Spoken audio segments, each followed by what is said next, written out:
Start clutching them pearls because things are about to get spicy. Because today we are going to respond to some of the spiciest, unpopular opinions in the BookTube sphere. Let's dive in.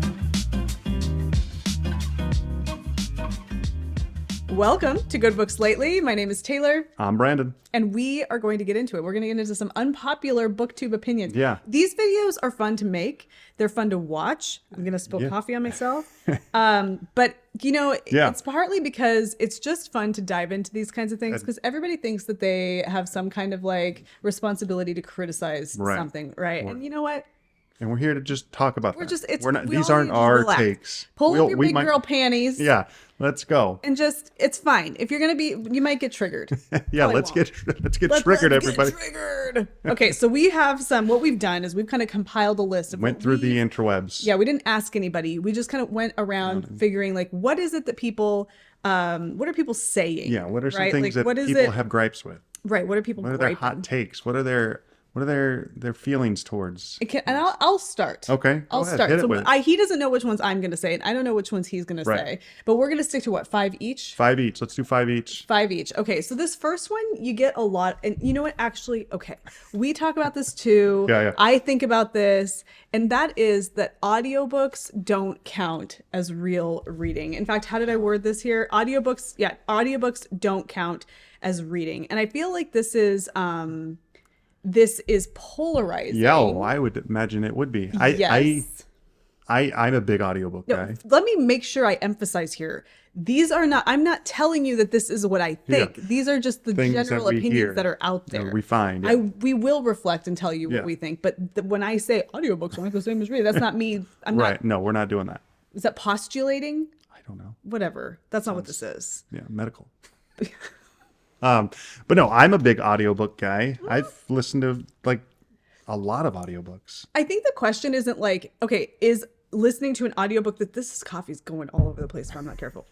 Is listening to the audiobook the same as reading a book? Okay, the straight up answer is, I mean, if we're going to be like based on definitions here, like, no, it's not. Because in order to read, you're using a whole different set of skills. Yeah. You require a different set of skills to read the book than to listen to the book. That's why young children who cannot read yet can still consume a story and maybe even comprehend a story at a higher level when it's read to them. Right. Okay. So it's really important. That's my take on it. Did you share that with me? That video where people were talking about how when you read a book, oftentimes what happens is because you've learned how to read, you've also learned tricks of how to read faster. Right. And so you skip words, or you kind of will like, you get the gist of that sentence. You know how to go like from point A to point B in the sentence to speed it up the process without losing any of the reading. You're still getting the main concept, but you're not getting all those points. Whereas when you're listening to somebody read it, you don't get the chance to skip over those words that you don't think are as important. Right. And so you're having to listen to it all You're consuming more content. Unless you're listening to it at 5 times speed. But the thing is, that not everybody can do that. Right. Even a person, it doesn't matter what age you are, but I'm talking about a person who's an adult who at this point should be literate, still might not be able to access that kind of reading. Right. Me, for example, I am a better listener than I am a reader. I'm a good oral reader. I can read out loud well. Yeah. And I can listen and comprehend well. And it's better than it is if I'm reading. I mean, I can read. I'm literate and I can read and do really well. Can read, I swear. But I feel like I can get more out of listening. So when it comes to the difference there's a difference. Like my experience with a book that I am reading is going to be a little different because it's based on what I am able to do as a reader, how I learn to read, how I learn to like analyze my reading, you know, all of that kind of thing. So when it comes to like technically speaking, like, they are two totally different things. You're accessing two totally different parts of your brain and skill sets and all of that. But to say it doesn't count. Question though, yes, does it count? Well, first of all, as what? Who is the person who's like the arbiter of what counts in the reading world? Turning in some kind of submission to a boss at work, like who cares? Like, well, I guess if you're taking a class, like maybe you're in high school and you're asked to read The Jungle by Upton Sinclair, and they tell you like you have to read it and then you have to comprehend it, and you choose to listen to it. Maybe the teacher should establish. You need to read it with your own eyeballs and annotate. And then if that's the case, then that's the standard. And listening to it would not count. Right. But maybe that's not there. And all they want them to do is to consume the story somehow. then it doesn't count. It doesn't matter because like you're consuming the story. So I think like whether one is valid over the other, you're just accessing two different parts of like. You're just trying to make a class distinction that doesn't need to be there. I will say that like if somebody can read James Joyce's Ulysses with their own eyeballs and comprehend it at the utmost and like regurgitate the information back to somebody and summarize it in a way that's really well done. I probably couldn't do it, but I maybe would have a better chance of doing it if I read it. It's like a little bit of a handicap. Excuse me, if I listen to it. So I guess in that sense, the person who was actually able to read it with their own eyeballs and get all of the stuff that they needed to out of it over the person who had to listen to it as a handicap. But it still counts. Does it matter? Still counts. It doesn't matter. Like, I don't know when it matters. When does it matter? It doesn't. So if you're listening to an audiobook of Ayn Rand's Atlas Shrugged, like I am, I mean, there's a part of me that feels like, yeah, well, I didn't read it. But hey, I consumed the story. I got the gist of which I haven't finished it yet. Calm down. But you know, in the vast scheme of things, it doesn't matter. For sure. It doesn't matter. That's good. What are your thoughts? Weigh in down below. Yeah. All right. I went old school. I printed out mine. Like I actually typed them up like a I like it. nerd. No, it's sexy. Okay. Reading multiple books at once is just confusing. Stick to one. And I, for a long time, was somebody like this. I was like, how can people read multiple books at the same time and not? But it's amazing what the human mind can do. It's amazing. It's amazing. We can multitask. Because now I'm reading like 3 or 4 books at a time, and I can like kind of bounce them back and forth. I got morning time, nighttime, and so I think before you knock it, try it. Sure. Right? Yes, like, absolutely. With everything that we talk about today, probably. Just give it a shot because except for murder. That's always bad. Were you talking about murder? I mean, no, I just figure we should establish. Yeah, I can see where people like may feel that way, but like I said, I kind of felt that way before. I would have one book. I was I would read that book and finish it and then go to the next one. But I find that like, sometimes you're not in the mood for that book at that time. Yeah. And you want a little like, fun book on the side, or maybe you're not wanting to read the nonfiction stuff. We're in an era of like the acceptance of doing things based on a mood. Like we live in this world where everything's like your vibe, your mood. Maybe you're in the mood for this, maybe you're in the mood for that. And it's okay to follow your moods. Yeah. And I think some people would say, you know what, there's not enough discipline in that. There's not enough rigor. You need to keep yourself focused and on track. And I think that there's probably an argument to be made there. For sure. But I think that when it comes to like We're not in the military. No. But when it comes to like the joy you're getting out of something, if being a mood reader or like a mood anything makes you happy and you feel good doing it. Right. Do it. That for sure. If it's not hurting you, if it's not hurting other people, then do it. Okay. Yeah, let's go. You have to establish that because, doing drugs hurts you, murdering hurts other people. Those are not things that you can do because you're in the mood. Okay, this is funny because of the video we just did. Okay. Book hauls encourage overconsumption and unrealistic reading habits. Yeah. There are so many videos out there like the overconsumption and overconsumption this and overconsumption that. And listen, like I am one to believe that there are a lot of areas where people are overconsuming. Like, please, we can get started on like some serious ones, right? Like, how about we stop using plastic water bottles? How about the things that you don't need to be consuming as much as we are? Yeah. Books, like, look, people are buying plastic water bottles like it's going out of style, and we're over here complaining about people buying books. Yeah. Like, no, I kind of just weigh these things out. Like, first of all, if it's because you're upset that the person is going out and spending their money on a lot of the same thing, I feel like you need to look inward and ask yourself why that's bothering you so much, because what they do is what they choose to do, and everybody can spend their money however they want. And if we decide to go out and spend gift cards or money on books to put into our library, that's not a way of saying that we are encouraging. We're not encouraging anything. No. Now, whether or not sharing our hobby, our joy. Yeah, but of course, influence is a thing, and I get that.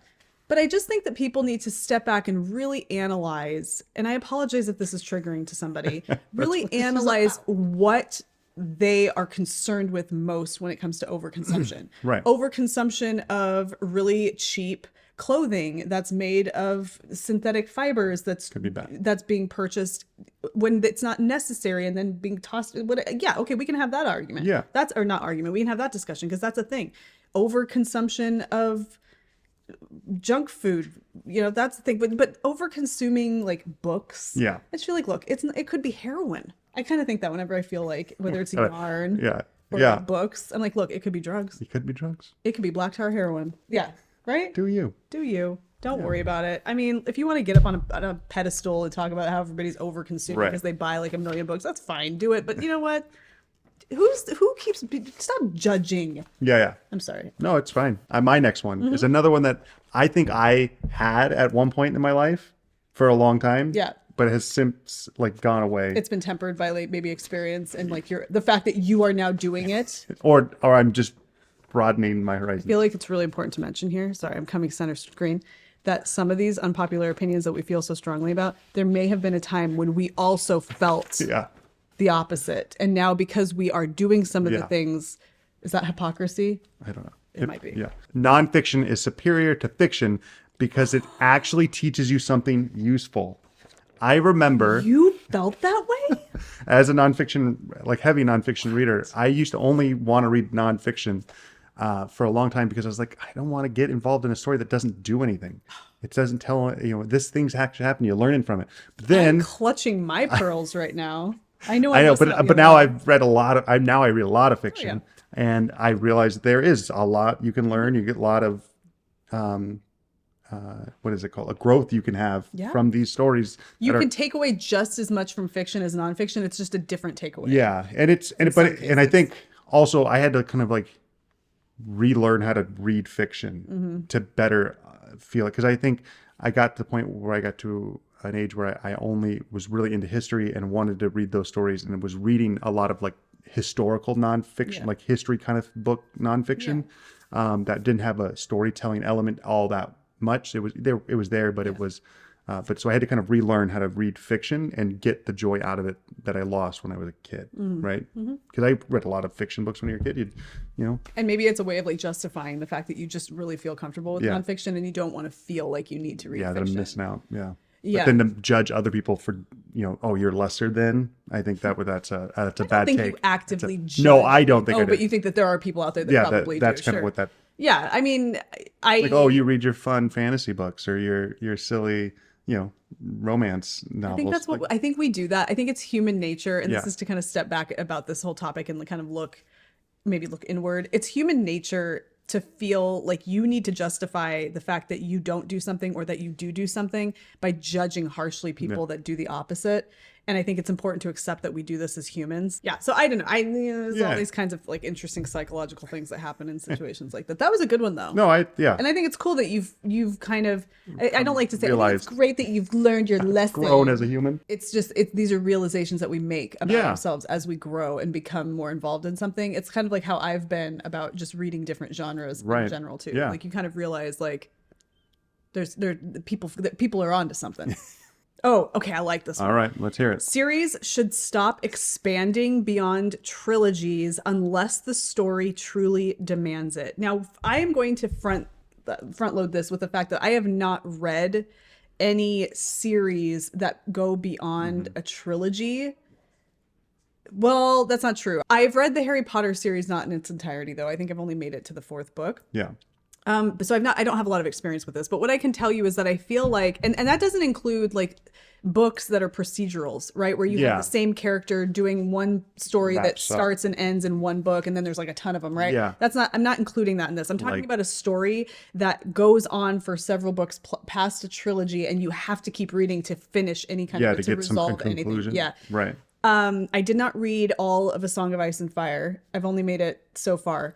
So I think there are exceptions to this rule, just like that stipulates, like if the story requires it. I think with A Song of Ice and Fire, which is the Game of Thrones series, like I could see where, you might want that to continue on because he's built such a rich story here. Harry Potter, like, the story, it worked.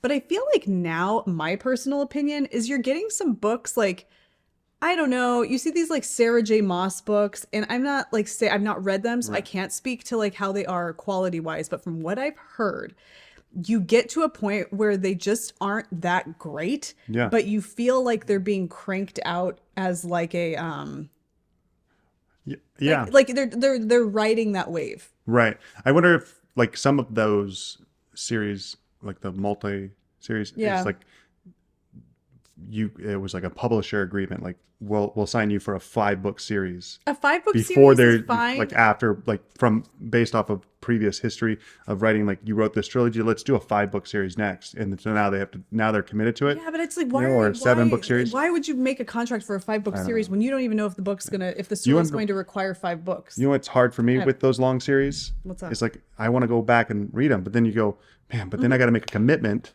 to like 8 of them or 10 of what them. is it?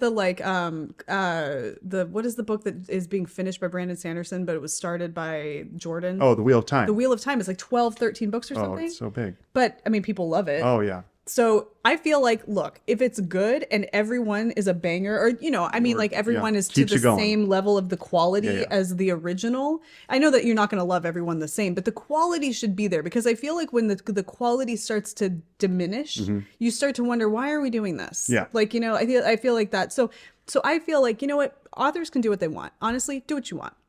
But just keep in the back of your mind that if do it for the right reasons, because like you're asking people to commit to something, you want to make sure you're giving them the goods. For sure. Right? Yeah. That's like why everybody got upset with Game of Thrones when it started to go south. You're like, Oh, really? but the TV series, yeah. Yeah, or like Well, comparing it to, like, even the TV book series is franchise. not going to finish, right? Right. There's a good chance that he's never going to finish that. Right. The book. Ugh, yeah, I know. All right, your turn. Yeah. So my next one, I kind of get into a little bit. Yeah. I would say, but it's villains are more interesting than heroes. The way I interpreted this is like, sometimes the bad guy is more interesting. Yeah. And this is coming from like a guy who's into Star Wars. Yeah. And a lot of the times in Star Wars, the bad guy, like Darth Maul, Darth Vader, and then in the books, Thrawn they're bad guys. Morally gray. Morally gray. He's bad. He's working for the Empire. He's bad, but also he's good. I don't know. But they're more interesting sometimes. And you kind of end up finding yourself rooting for them, or at least being intrigued by them more. Mm-hmm. And so I think sometimes that's okay. But like to make it always where like it's this knight in shining armor guy, or this hero is sometimes... There's no nuance in that. Yeah. I feel like I think this is also... It's less fun when it's always that. Yes. Right?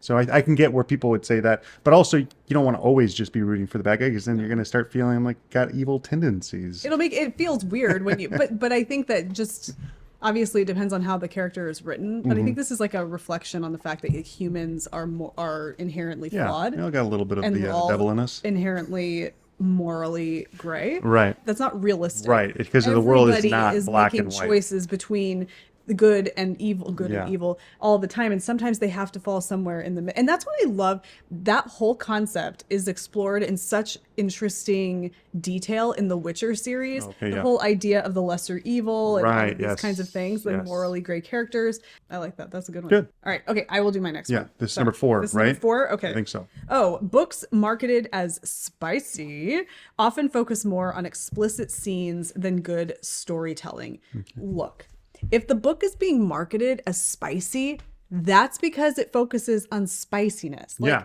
I mean, there should be some, you should have a story, right? And you should have a decent story. But like if you're reading it for the spicy factor, then that kind of suggests that maybe the story is taking second fiddle or playing second fiddle. It's like you can't, like, don't complain if you're reading erotica if the story's not all there.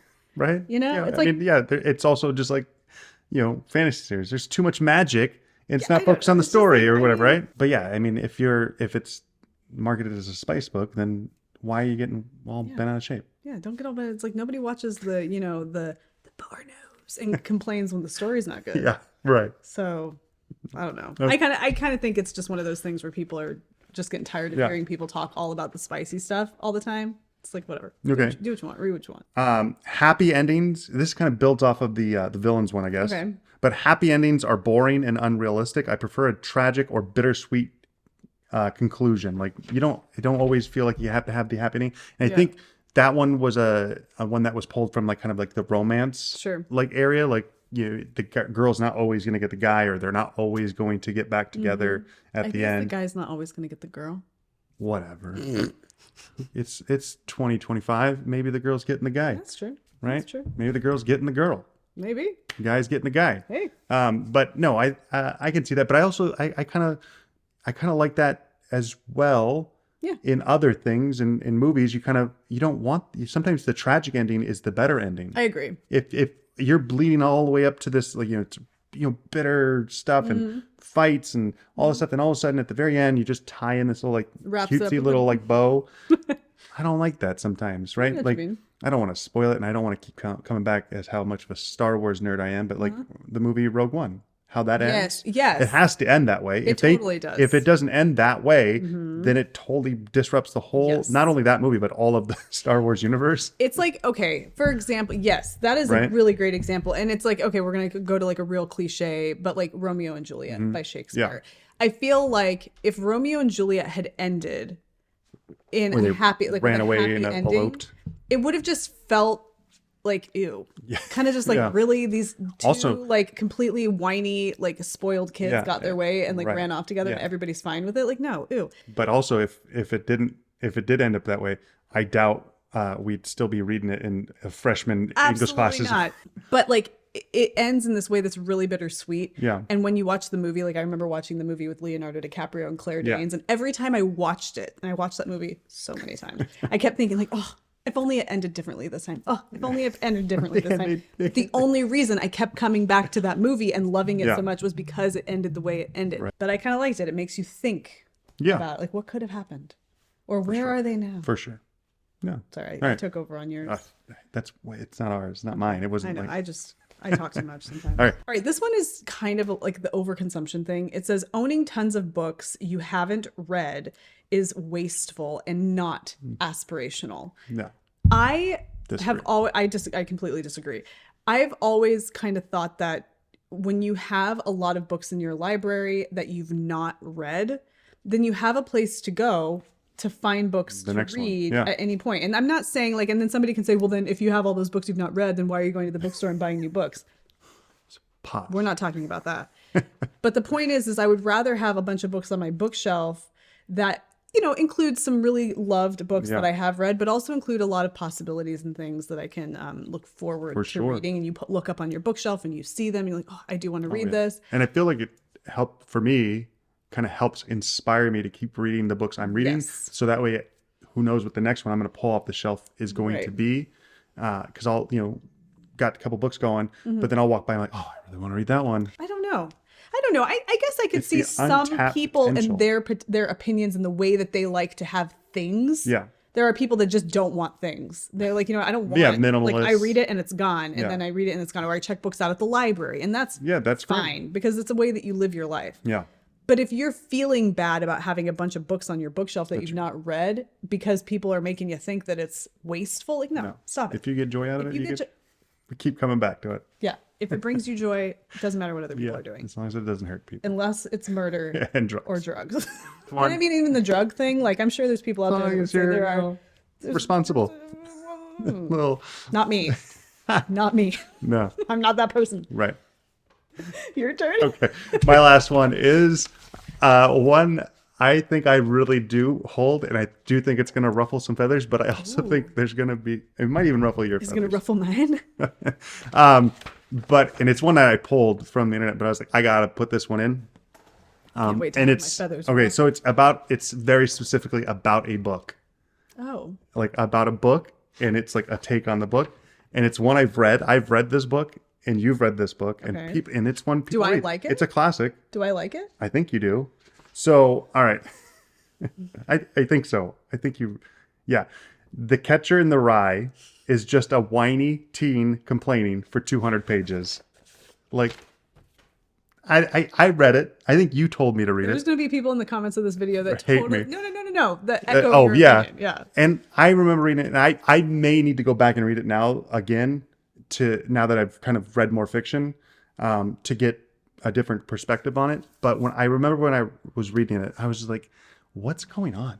Like, I don't have any connection to, it's Holden Caulfield, right? I do not have any connection to him. I don't find this at all appealing to me. And it just seems like he's being a little baby about everything. You weren't going to say baby. If the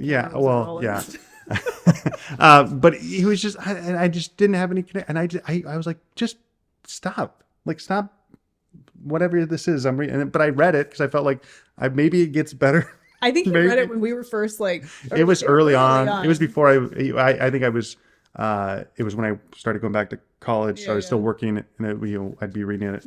But I was like, so I was kind of in like a similar, because he's in college, right, or at boarding school or he's something. at like a prep school, right? But it's like, he's young. Yeah, and I'm like, I don't know, it's not for me.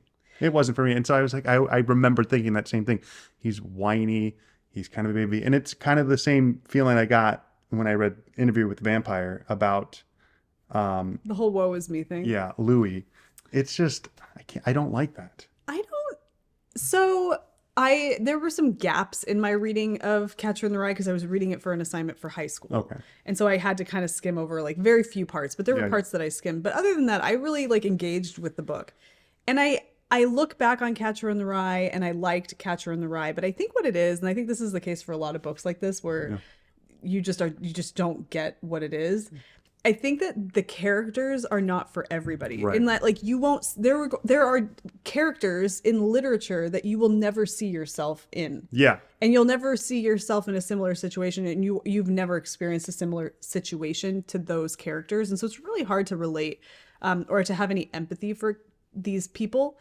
But with that book, sometimes I look back and I think to myself, like, why did I like that book so much? Like, what is it about that book that had, and I think it was more like the headspace that it put me in, the time in my life, like what I was going through at that time in my life, which there were some things going on in my life within our family. I think I was a freshman or sophomore in high school. So there were some things going on in my life that maybe when it came to like his departure from his family in a way, like how he comes back and he sees his sister towards the end, but his kind of like separation from that part of his life and going out into the real world and having these conversations or interactions with people in the real world.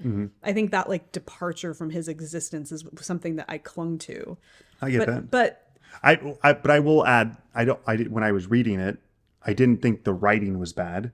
I didn't think the author, did a bad job, or, I was able to read it, and I wasn't connecting to the character. Sure. Yeah. And so therefore I didn't get as much enjoyment out of the book itself. Yeah. And therefore it wasn't for me, but I can see where people would get into it. But I think even if you can't see where people would get anything out of it, because there are going to be times where you read a book and you're like, I can't connect with this character. I frankly don't know how anybody else can. I think that that's a completely valid feeling to have, because there are books where I'm just like, I don't get it. Like, you have to try to have empathy for like, or what were you going to say? But I like having that feeling like I don't see how anybody, then you don't need to have the desire to then share that. Yeah, you don't have to tell that's people strong that for sure. Yeah, I mean, like, I don't know how you could like this book. You don't have to tell people what you don't like. It's so you're okay. You're okay with just holding that in. You can just go and keep that. You don't need to broadcast that. Yeah, we're good. Because it's fine. That doesn't mean that you can't share down in the comments that you don't like books. Go ahead, tell us. Please let it out. But you know what I mean. Like, it's that feeling that you don't. Sometimes you almost feel estranged. Yeah. Because you don't like something, and so you feel like you have to tell people, like, because you want to make sure you're not the outlier. Yeah, am I the only person? It's am I the weirdo? It's true. Like, it's human nature. That's why sometimes you look for things like criticisms about certain things. Like, I want to watch a video where somebody criticizes the ACOTAR series because I just don't think I'm gonna like it. Like, we're human. Yeah, 4 or 5. Yeah. Look 5. at that. So those are our takes on some hot takes. Yeah. While also including how we might fall in line with those takes. Yeah, but please know, these aren't judgment. Yeah, we're not judging. We're just shooting having fun. Yeah. Let us know your thoughts down below. Give us your hot takes. Yeah, be nice to people. Yeah, we're just having a fun. Yeah, we're just having a fun, and it's fun to do that kind of thing. You can't take things too seriously. For sure. Yeah, but always you just do you. Whatever brings you joy, that's all that matters. Right, as long as it's not murder or drugs. But if you liked it, give it a thumbs up. Thumbs up. Subscribe. Check out the Patreon if you want to check out some additional content. Lots of good stuff over there. After show after this. Yeah, the after show. We have an after show coming up where we are unboxing some fun stuff. So you can check out the after shows over there on the Good Books Lately Patreon, plus the book club. We got a new book coming up in February. Yeah, exciting. Lots of exciting stuff. We'll see you guys in the next one. Bye. Bye.